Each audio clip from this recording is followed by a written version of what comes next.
Welcome back to today's class. Today we are going to learn about food additives. Welcome back.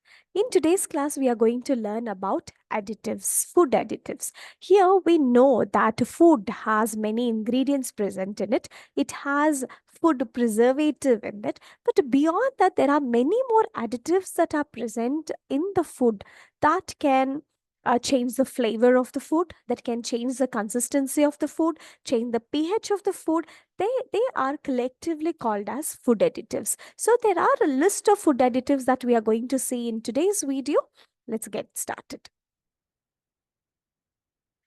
Flavoring agents. These flavoring agents, as we all have our own favorite flavors that we choose, these flavors can be natural or synthetic. Even today, when we have lime juice or green apple juice, or they all are flavors, and that need not be natural only. A green apple toffee that we have need not be really made from green apple, so it can be chemical synthetically prepared. So here we divide them into natural flavors and artificial flavors. These natural flavors are the ones which are extracted from natural food products like your vegetable, fruits, salads, or dairy products, or it can be even from meat, it can be from any plant, or it can be any from flower, or it is literally herbal or organic or naturally made.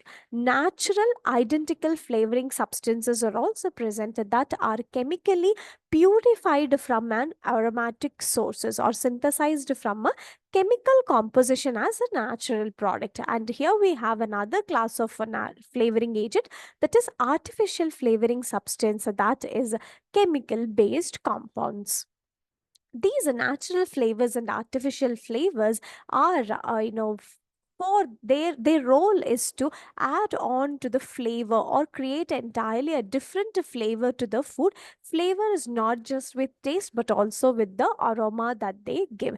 It can be vanilla essence that can be naturally synthesized, that can be sharp taste that we get, the citrus taste that we get, that also can be chemically synthesized, and they are mimicking our natural flavors. As natural flavors are quite expensive, very limited availability, we go for artificial flavors. So there are three broad classification for this flavor: are natural, processed, and added flavors. That is your synthetic flavors. Under natural flavors, we have all these herb flavors or spices flavor or aromatic seeds flavor, fruit flavor, vegetables flavor. All these are natural flavors. Processed flavors are the fancy things that people like now are caramelized, roasted, fermented, toasted, baked. All these are processed flavors. And added flavors are these essence and extracts or syrups or squash that we use. All these are synthetic flavors. These natural flavors are believed to have certain beneficial properties in them. As they are natural, they not just add on to the flavor for the food, but also they add on to the nutritional aspect of the food.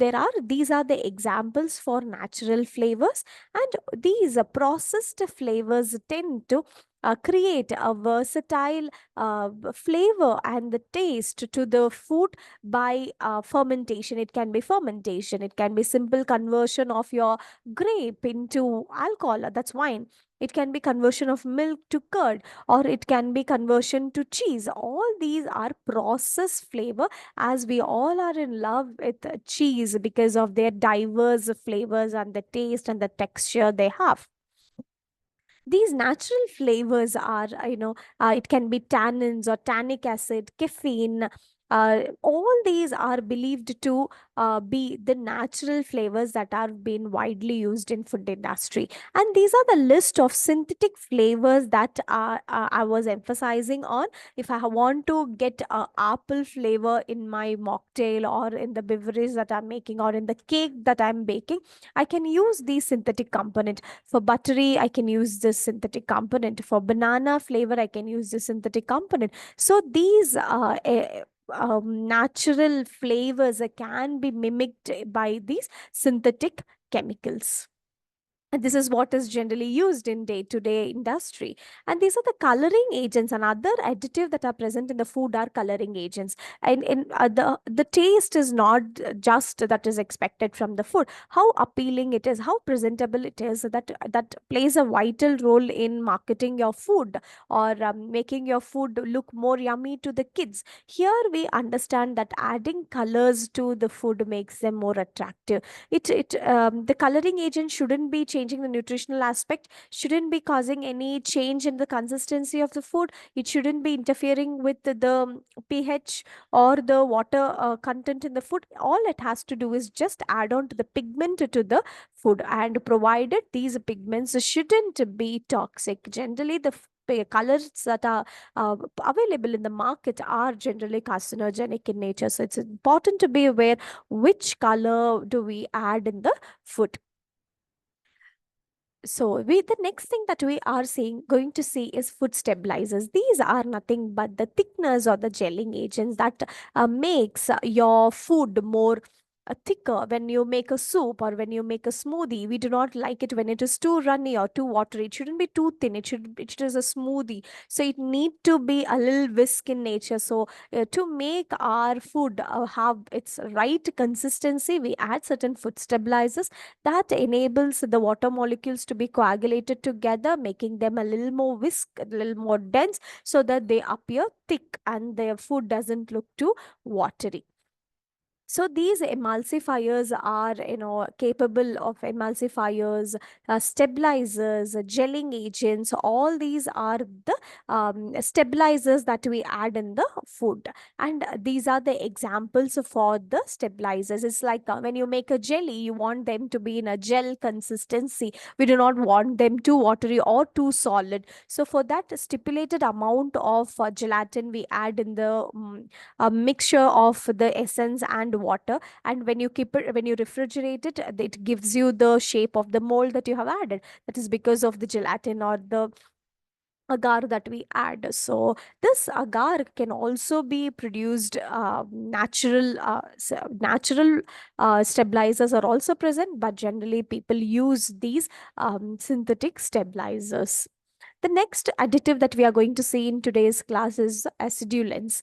These are acetic acid or citric acid or lactic acid or malic acid that we add in the food to give them the acidic pH. This acidic pH allows the bacterial growth to be reduced, but also this acidic pH gives it a sharp taste. It can be carbonated beverages. They have this sharp, rancid taste. That's because of these acidulants that we add in the pickle, in the fermented food products. These acidulants also adds on to the flavor, yes, and also adds on to the preservation technique, and it adds on a lot of antioxidant property to the food material, so enhancing the quality of the food. And again, it is important to use a certain organic or natural acidulants like your lemon juice or vinegar or apple cider vinegar. All this adds on to the pH regulation and antioxidant property, and also it acts as a preservative in the food. So as I discussed, we can add citric acid, acetic acid, lactic acid, malic acid. All this can be added. And the next additive that we are going to say is the thickening agent. These thickening agents are again added in the liquid food items where they do not want them to be runny. We add them to make it a gravy consistency or a smoothie consistency from a watery consistency. So we can add cornstarch, it can add it xanthan gum. As I told you, again, for any additive that we add, there is always a synthetic mimicking component, but it is always better to go with the natural elements like your potato starch or tapioca starch, arrowroot or agar.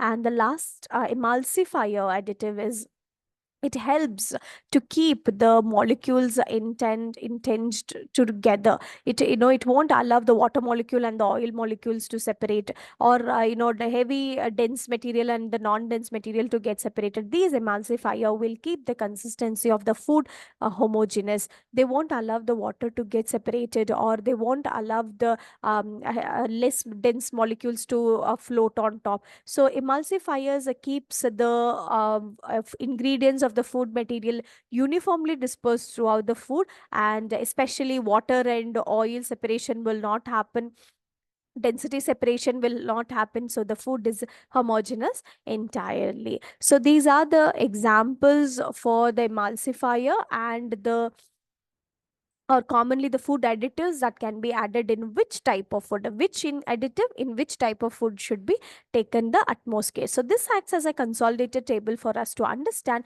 what which additive to be added at which situation. When you're making a vanilla cupcake or a smoothie, the essence is going to vary. So the additives need not be preservatives alone. So apart from preservatives, there are many more additives that are present in the food, adding on to the nutritional property, adding on to the flavor, adding on to the consistency, pH nature, and homogeneity of the food material is being checked. So all these additives in the right proportion would definitely serve its purpose, and it is always important to choose natural additives to be added in the food, as it has its own health benefits, or it doesn't really create any adverse effects. But these chemical based additives are believed to be carcinogenic. So it is important to have a check what are the additives that we add in the food, and are they